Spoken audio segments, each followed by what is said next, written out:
Hello everyone, today I'm making Koesisters, which is one of my all-time favorite things to make, and it's also a firm favorite here in Cape Town on a Sunday morning to have Koesisters for breakfast. Okay, I'll start now. This is 5 cups of cake flour, and then I'm going to add the rest of the dry ingredients. So this is 3 tablespoons of aniseed.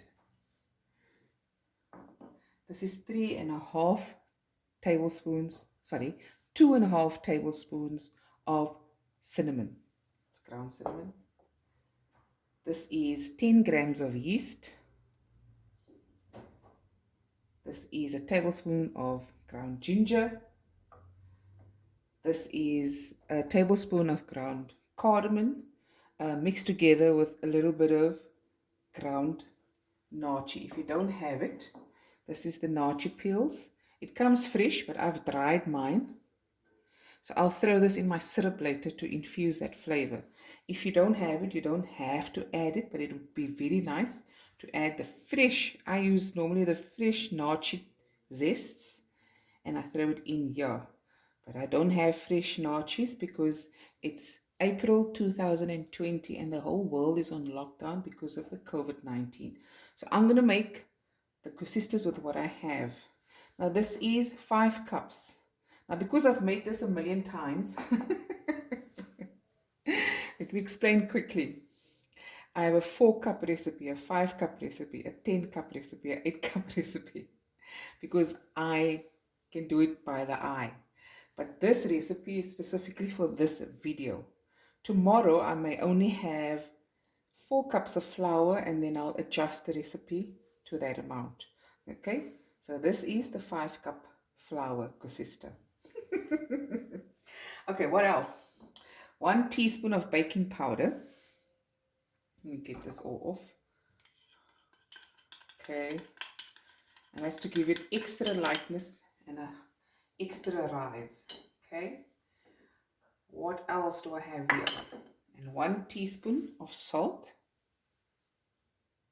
Okay, I have 300 ml of water and 250 ml of milk and 3 tablespoons of butter that I put in the microwave for 1 minute to 15 seconds, right?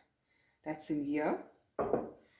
And now I'm going to add a 1/4 cup of sugar in here. I'm just going to stir it because I didn't have caster sugar, just ordinary sugar. So I'm just going to stir it in here because it's warm, not hot, warm to lukewarm. Okay, and I'm just going to dissolve the sugar in here. Now, what else can I tell you? The dough of Koesister should always be sticky, not smooth. Sticky. Because if it's a smooth dough, then that means you threw in too little liquid. A Koesister wants to be light and airy, and to get that result, the dough has to be sticky and soft. Okay, there we go. Make sure it's nice and dissolved. Here I have 1 egg beaten. Okay, take another spoon. Let me just stir all this together. Now, these spices are according to my taste, my own personal taste. If you want to adjust it a little bit, please do so.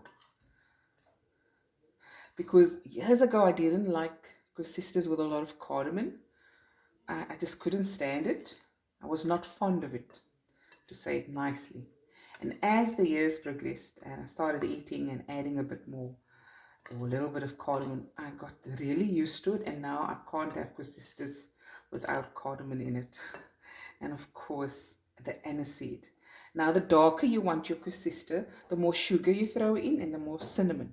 Okay, that's for a dark Koesister, which I love. I love dark Koesisters. It's like super dark brown.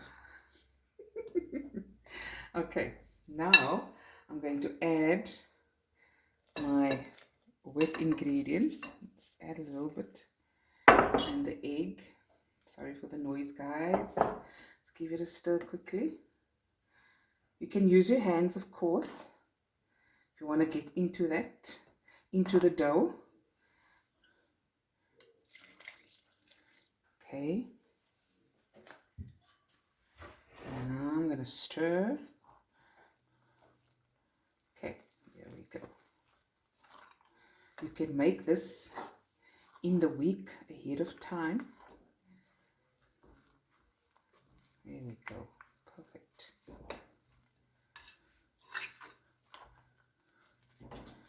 And just stir it well. I'm actually going to use my hand now. Okay. Get into it. And you'll see it's sticky. And you want that. Okay. You'll probably be tempted to add more flour here. Don't. I've measured everything here accordingly. Okay. Get that flour at the bottom. Okay. Nice and mix through. See there, guys? And I'll take all these bits off. Of course, clean hands. Was jou hande voor jy begin. In English, wash your hands before you start cooking and making anything. Okay, and I'll be right back to show you the next step. Okay, so I've washed my hands and I'm going to just dip my hands in some oil, right? Just oil the dough a bit. I want to use the same bowl to let it rise in. Now see here, right? Now you saw how sticky it was. Now let me show you this. It's really soft. When you put the oil on, there's nothing sticks. So now we clean it up and let it rise. Oh yes, this is a no need. Koesister, you don't need it. Like this, and you let it rise until you'll see the dough touches the plastic, and then it's ready. Okay, and now for the next step. Okay, so I've made a batch earlier on, and here it is, nicely risen. And if you have just a normal surface like this, you can oil your surface or you can flour it. I've put my wooden plank here, so I've put some flour on here for the interest of this, my little cozy corner here. Now you can roll it out and make some nice long little snake sizes, or you can just take the dough out, right? Let me show you. Look at that. And this is just to show you how to do it, okay? Okay.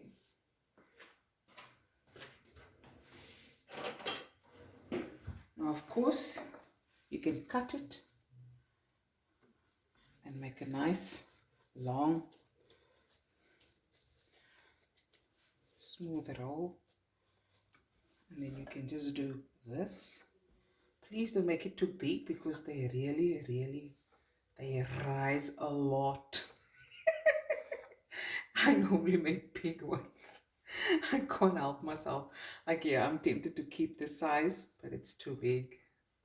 Okay, you can do this. You can roll, right? There we go. You can make it into an oval shape, or you can do it before you fry, or you can just make, can you see there? Pinch it all together. Look at that. And then you have this nice round shape. Okay. And I lightly oil my fingers. Or you can leave it just so, like my mom used to do, and she'd just do that. She'll just do this. And keep them a nice space from each other. Okay. Now they're quite soft, and if you keep it long enough, it will stretch into an oval shape because they're very soft. Okay, and now I'm just going to carry on making the shapes. Can you see the spices? Show you one more how to do it. You can roll it, right?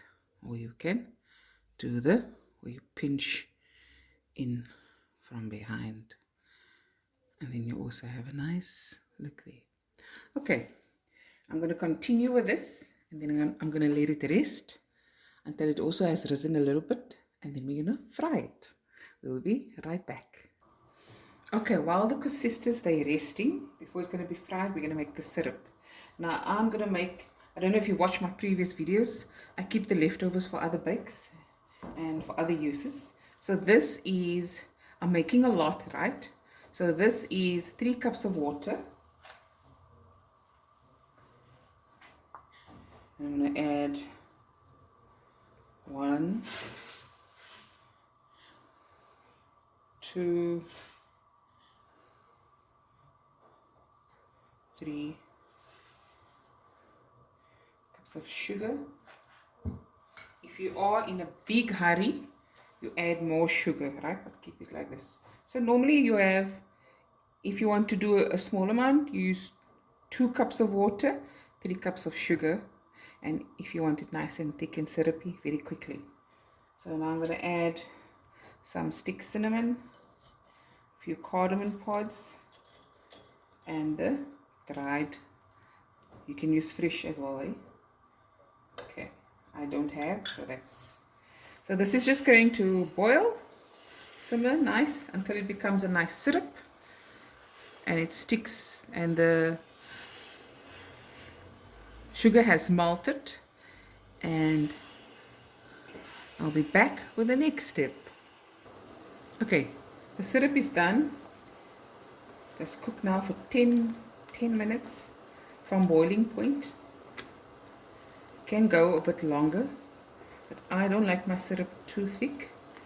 And see there, it has a slower run than water, and all these bubbles will appear, and then you'll know, okay, you're ready to sugar it. But first we're gonna fry the Koesisters. Okay, to test your oil, this is 2 liters of oil in a deep pot. You take a stick, skewer, okay, lots of bubbles, or you can take a small piecey and throw it in. Your piecey come off my hand. Here we go. There it comes. Now we're going to fry. Okay, here we go. And your heat is on high, and then after about the first batch you put it a bit lower, okay, medium to high. See, it's nice and soft. You can make it more even if you like. I don't mind if my Koesisters are different shapes. I really don't. See there, it's nice and soft. Look at that. Right? And it goes.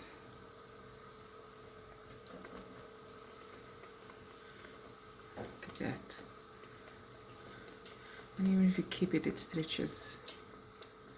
Okay.